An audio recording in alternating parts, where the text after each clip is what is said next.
ഞാനിങ്ങനെ പറഞ്ഞു പോലെ ആ നമ്മളിവിടെ തന്നെ ഉണ്ട്. സ്റ്റേഷൻ്റെ ഇപ്പുറത്ത് തന്നെ ഉണ്ട്. ഏകദേശമൊക്കെ റെഡി ആയിരിക്കുക. ഇല്ല, കൊണ്ടുപോയാൽ മതി. വലിയ സീനൊന്നും വരാൻ സാധ്യതയില്ല. ഇല്ല എനിക്ക് ഇന്ന് തന്നെ കയറ്റി വിടാം. അതൊന്നും എനിക്കറിയത്തില്ല. ഞാൻ അവിടെ വരെ എത്തിക്കുന്ന ജോലി എൻ്റെ കയ്യിലുള്ളൂ. വേറെ ഒരു ഉത്തരവാദിത്വം നമ്മൾ ഞങ്ങളിലില്ല. അതൊക്കെ നിങ്ങൾ കൊണ്ടുപോയി ചോദിച്ചാൽ മതി. ഫോണ് കട്ടാക്കണ്ട. നിങ്ങൾ വരുമ്പോൾ തന്നെ എൻ്റെ അടുത്തിരിപ്പുണ്ട്. Okay okay okay.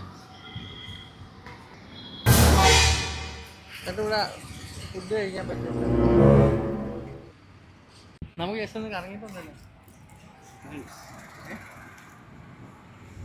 ചേട്ടൻ എന്ത് ചെയ്യുന്നു ഇപ്പം? പരിപാടി ആയിട്ടുണ്ടോ? കമ്പനി ജോലിയിൽ നോക്കുന്നുണ്ടോ? ഇന്നൊരു ഇന്റർവ്യൂ നടക്കുന്നുണ്ട് ഇവിടെ. നമുക്ക് ജസ്റ്റ് ഒന്ന് പോയിട്ട് വന്നാലോ? നല്ല ശമ്പളം ഉണ്ട്, 1,00,000 ഒക്കെ. ഇത് അപ്പുറത്തെ പണി കൂട്ടല്ല, നമ്മൾ എ സിക്കകത്തിരുന്നാ മതി. നമുക്ക് ജസ്റ്റ് ഇന്റർവ്യൂ അറ്റൻഡ് ചെയ്താൽ ഒരു 50,000 കിട്ടും. ഇപ്പൊ വെറുതെ ഇരിക്കുവാണോ? എങ്ങും പോകണ്ടെങ്കിലേ ഞാൻ ഒരു അപ്പോയിൻമെന്റ് എടുത്തു തന്നു കഴിഞ്ഞാൽ ഇപ്പൊ ചെന്ന് കഴിഞ്ഞാൽ തന്നെ നമ്മൾ ആ അപ്പോയിൻമെന്റ് അനുസരിച്ച് നമ്മൾ അവിടെ ചെന്ന് ഇന്റർവ്യൂ അറ്റൻഡ് ചെയ്ത് നമുക്ക് 50,000 കിട്ടും. ആ പൈസ തരേണ്ടി കിട്ടും. എനിക്ക് 15,000 വരാമോ?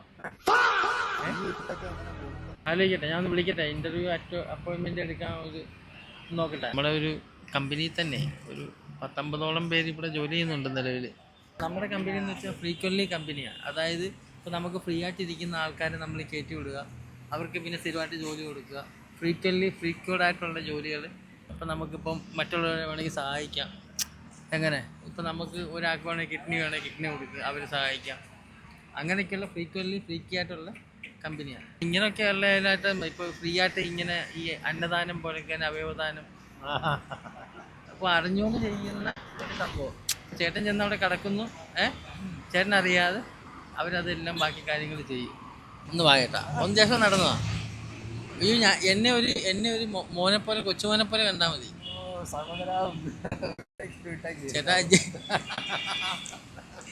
ചേട്ടൻ പേടിക്കൊന്നും വേണ്ട എന്നെ. അല്ല, ജസ്റ്റ് എന്നോട് ഇങ്ങനെ നടന്നാ ഒരു 5,000 രൂപ. 5,000 അങ്ങനത്തെ പൈസ നമുക്ക് വേണ്ട. അല്ലേട്ടാ, അങ്ങനെയല്ലേ പറഞ്ഞേ. ജസ്റ്റ് ഒന്ന് വന്നു നോക്ക്. ചേട്ടൻ എൻ്റെ കൂടെ ഒന്ന് വന്നു നോക്ക്. അപ്പോൾ ഒരു നല്ല എക്സ്പീരിയൻസ് ആയിരിക്കും. ഓക്കെ, ചേട്ടൻ വരും. ജസ്റ്റ് കൊണ്ട് ആ കാറ് കിടക്കുന്നുണ്ട് അവിടെ. ചേട്ടാ, കാറ് കിടക്കുന്നിടം വരെ ഒന്ന് വരാമോ? കാറ് കിടക്കുന്നിടം വരെ. ചേട്ടാ, ഇനി എനിക്ക് ഈ നമുക്ക് നല്ലോണം പറയുന്ന ഇഷ്ടം. എങ്ങനെ ഈ ഇല്ലേ പിന്നെ ഇതായി പോകുന്നുണ്ടോ? എനിക്കെന്ന് വെച്ച് കഴിഞ്ഞാൽ